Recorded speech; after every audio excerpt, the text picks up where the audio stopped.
झाला. साहजिकच आहे, सत्ताधारी पक्षाकडे पाशवी बहुमत आहे आणि त्याचा ते उपयोग किंवा दुरुपयोग करतायत. आमचा याला नेमका विरोध कशाला आहे हे जेवढे सदस्य आमच्याकडनं बोलले, अनिल परब आहेत, अभिजित आहेत, सचिन अहिर आहेत, आणखी कोण बोलवतं, तिघच जण बोलले. यांनी स्पष्ट शब्दात सांगितलेलं आहे, सरकारने म्हणजे आपण म्हणतो ना काय कथनी और करणी, त्याच्यामध्ये फरक आहे तसं दिसतंय. सांगताना ते सांगतात की नक्षलवादाचा बिमोड करायचा आहे, दहशतवादाचा बिमोड करायचा आहे, परंतु या बिलामध्ये, या कायद्याच्या जो काही मसुदा आहे त्याच्यामध्ये कुठेही नक्षलवाद किंवा दहशतवाद असा उल्लेख नाहीये. सुरुवातीला फक्त कडवी डावी विचारसरणी, कडव्या डाव्या विचारसरणीच्या संघटना, आतापर्यंत मी कडवे वाल हा शब्द ऐकला होता, कडव्या डाव्या हा शब्द प्रयोग पहिल्यांदा ऐकतोय. डावा आणि उजवं याच्यामधला नेमका आता आपल्याला फरक करण्याची आवश्यकता आहे. साधारणपणे शिवसेना आणि त्यावेळेला भाजपा वगैरे आम्ही सोबत होतो, आम्हाला उजव्या विचारसरणीचे म्हणायचे आणि आम्ही आहोत, कारण आम्ही धर्म मानणारे आहोत सगळेच, आणि सगळेच मला वाटतं धर्म मानणारे आहेत.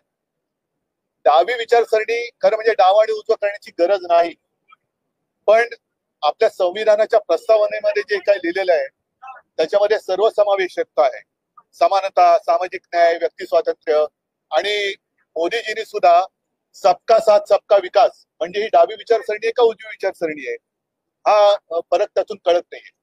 आम्ही या बिलावरती बोलताना जर देशविघातक शक्तींचा बिमोड करायचा असेल तर आम्हाला विचारण्याची गरज नाही. आम्ही नक्कीच सरकार सोबत आहोत, राहू आणि राहणार, त्याच्याबद्दल दुमत असण्याचं कारण नाहीये. परंतु तुम्ही राजकीय हेतूने प्रेरित जर का हे बिल आणत असाल आणि तसं त्याला वास येतोय, कारण मी म्हटलं तसं की याच्यामध्ये कुठेही नक्षलवाद वगैरे वगैरे असा काही शब्दच नाहीये.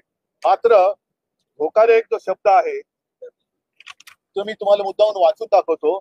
हे केवळ आम्हालाच नाही तर तुम्हाला सुद्धा लागू होत आहे आणि तमाम जनतेला ते कधीही लागू शकतात. त्याच्यामध्ये जे म्हटलेलं आहे, बेकायदेशीर कृत्य याचा अर्थ एखाद्या व्यक्तीने किंवा संघटनेने केलेले जे सार्वजनिक सुव्यवस्था, शांतता व प्रशांतता यास धोका किंवा संकट निर्माण करते असे, किंवा जे सार्वजनिक सुव्यवस्थेमध्ये हस्तक्षेप करते किंवा ज्याचा हस्तक्षेप करण्याकडे कल आहे असे, किंवा वगैरे वगैरे म्हटलेले. ह्याच्यात कुठेही दहशतवाद, नक्षलवाद हा शब्द नाहीये. म्हणजे सर्वसामान्य जनतेला सुद्धा कधी कुठेही उचलू शकतात आणि तुरुंगात टाकू शकतात, जे आतापर्यंत चाललेलं आहे. पूर्वी जसं मिसा कायदा होता, जसा टाडा कायदा होता, तसंच हा आता जनसुरक्षा कायदा आणलेला आहे. मला असं वाटतं याचं नाव जनसुरक्षेच्या ऐवजी भाजपा सुरक्षा कायदा केला पाहिजे, कारण भाजपच्या विरोधात जो बोलेल तो जणू काही देशद्रोही आहे असा त्यांचा तो समज आहे. म्हणून आम्ही त्यांना सांगितले की आम्ही याला जरूर समर्थन दिलं असतं किंवा देऊ, पण तुम्ही ते त्यातले शब्द जे आहेत त्याच्यात सुधारणा करा.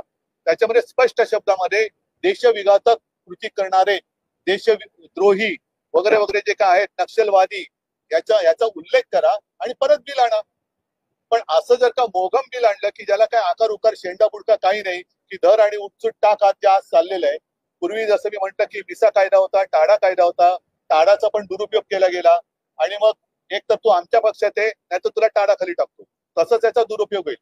आणि याचं स्पष्ट चित्र आज आम्हाला, म्हणजे मला तरी सभागृहात दिसलं, कारण आमच्याकडनं बोलणारे कोण होते, अनिल परब, सचिन आहेत, हे शिवसैनिक, अभिजित काँग्रेस, तिघच जण बोलले. पण त्यांच्याकडनं जे बोलले, अगदी बिल कोणी मांडलं, योगेश कदम मूळचा शिवसैनिक, दरेकर, त्याच्यानंतर प्रसाद लाड, त्याच्यानंतर हेमंत पाटील, यांच्यापैकी एक सुद्धा मूळचा भाजपाही नव्हता. म्हणजे जे कळत नकळत असं मला म्हणावं असं वाटतं की या धमकावण्याला बळी पडून तिकडे गेलेत अशा लोकांकडनं हे बिल आणलं जाते. तर याचा राजकीय दुरुपयोग केला जातोय किंवा जाईल असा आमचा अगदी आक्षेप आहे, आमचा समज आहे. आणि तो असल्यामुळे जोपर्यंत याच्यामध्ये शब्द येत नाहीत नक्षलवाद किंवा दहशतवाद, आता दहशतवादाचा बिमोड हा केला गेलाच पाहिजे. अगदी पहलगाम मध्ये ज्या अतिरेक्यांनी धर्म विचारून गोळ्या घातल्या, हा कोणत्या बाजूचा, डाव्या विचारसरणीचा दहशतवाद की उजव्या विचारसरणीचा, पण त्यांना अजून पकडलं जात नाही का? कुठे गेले ते? तर जो दहशतवादी असेल किंवा आतंकवादी असेल किंवा नक्षलवादी असेल, त्याचा जात पात धर्म विचारसरणी न बघता त्याला शिक्षा केली गेलीच पाहिजे. पण ह्या कायद्यान्वये ते तेवढ्या पुरतं मर्यादित राहत नाही किंवा त्यांचा कुठे याच्यात उल्लेखच नाही. म्हणून आम्ही त्यांना सांगितले की याच्यात सुधारणा करा आणि आम्हाला न विचारता आम्ही तुम्हाला पाठिंबा देतो. ही एवढी स्पष्ट भूमिका आमची आहे. देशामध्ये तेलंगणा, आंध्र प्रदेश, झारखंड, ओरिसा या राज्यांमध्ये देशामध्ये आंध्र प्रदेश, तेलंगणा, झारखंड, ओरिसा या राज्यांमध्ये हा कायदा लागू करण्यात आलेला आहे, जिथे भाजपची सरकार नाहीये. त्यामुळे हा कायद्याला महाविकास आघाडी काय विरोध करतात? आम्हाला मी जे काय सांगितलं ना त्याचा खुलासा याच्यात करावा आणि मग आतापर्यंत ज्या दहशतवाद्यांचा किंवा नक्षलवाद्यांचा सामना शौर्याने, अतुलनीय शौर्याने, पराक्रमाने आपल्या महाराष्ट्र पोलिसांनी केला, कदाचित आता सीआरपीएफ आणलेले आहेत, आणखीन काही तिथल्या नागरिकांनी केला, त्यांनी तो मुकाबला केला आणि आपल्या देशाच्या गृहमंत्र्यांनी सांगितले की येत्या काही दिवसात किंवा काही वर्षात हा नक्षलवाद आपण संपवून टाकू. मग कायदा नसताना देखील या लोकांनी तो नक्षलवाद केवळ शौर्याच्या जोरावरती संपवून टाकला किंवा संपवेपर्यंत आणला. अशा वेळेला तो संपत आल्यानंतर कायदा तुम्ही कोणासाठी आणताय? मग कायदा कोणासाठी आहे? आता माओवादी ऐका एक माओवादी देशातले जरूर शोधा, आमचं त्याला अजिबात नाही हे नाहीये, पण त्याचा उल्लेखच नाही याच्यात कुठे. आणि माओवादी हा कुठे जास्त चीनमध्ये, आणि चीन अरुणाचल मध्ये घुसतोय, लडाख मध्ये घुसतोय, त्यांच्याबरोबर तुम्ही काहीच बोलत नाही.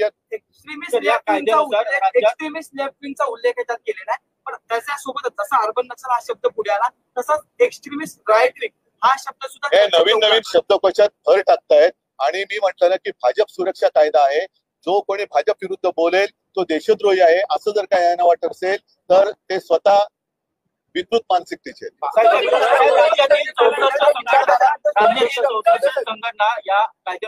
त्या 64 संघटनांची नावं जर तुमच्याकडे असतील आणि त्या देशविघातक कृत्य करत असतील असे पुरावे असतील तर तुम्ही त्यांच्यावर बंदी घालू शकता.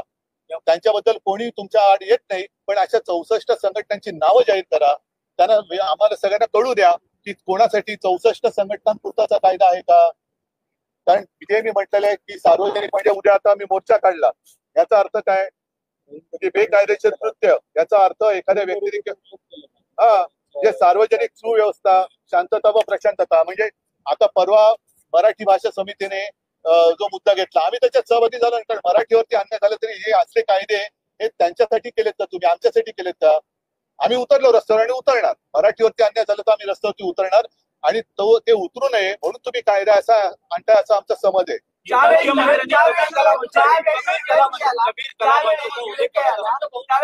विद्यार्थी, ज्यावेळी युएपी आला त्यावेळी अनेक विद्यार्थी संघटनांवर जो आहे तो थेट अटॅक झाला. त्याच्यानंतर आता हा कायदा विशेषतः कबीर कला म्हणजे विद्यार्थी संघटनेचं माझं काय म्हणणं आहे की 64 संघटनांची नावं जाहीर करावी, त्यांनी केलेली पापं जाहीर करावी आणि जर गुन्हेगार असतील तर कारवाई करावी. पण तुम्ही ह्याच्यामध्ये मोघम, त्याला परत सांगतो की शेंडा बुडका नसलेलं हे विधेयक आहे, त्याला काही स्पष्टता नाहीये, चौकट नाहीये आणि केवळ तुम्ही आम्हाला फसवून जनसुरक्षा म्हणत असाल तर उद्या तुम्ही कोणाला आत टाकाल आणि त्याच्यावरती तुम्ही आता हे सगळं चाललेलं आहे.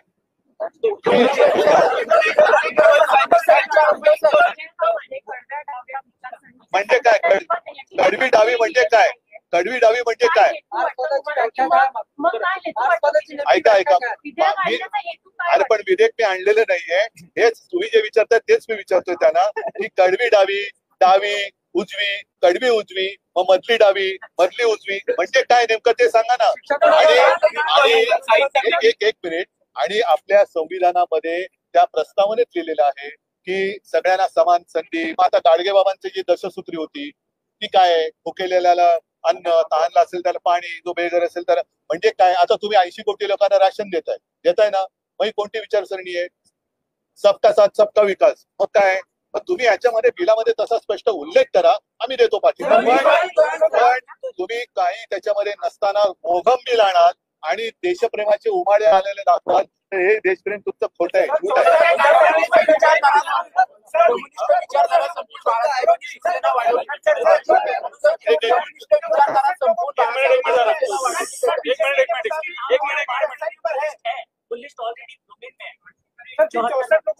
आता विधान परिषदेमध्ये जे माननीय उद्धवजी ठाकरे साहेबांनी आता सांगितलं, पोटातलं ओठात ज्या लोकांचं येत आहे.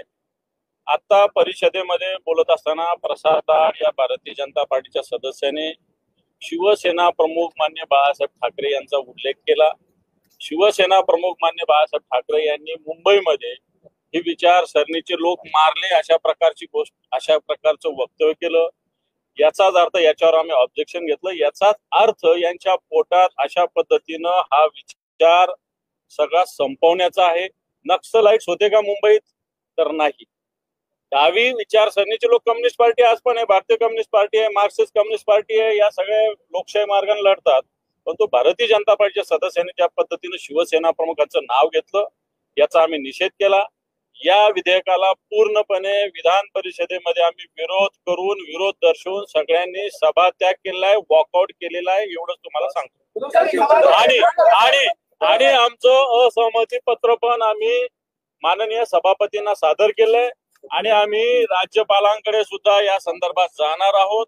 काँग्रेस, राष्ट्रवादी, पूर्ण महाविकास आघाडी यांनी अशा पद्धतीनं हे पत्र सुद्धा दिलं आणि राज्यपालांना सुद्धा आम्ही भेटून विनंती करणार आहोत की या बिलवर तुम्ही सही करू नये. एक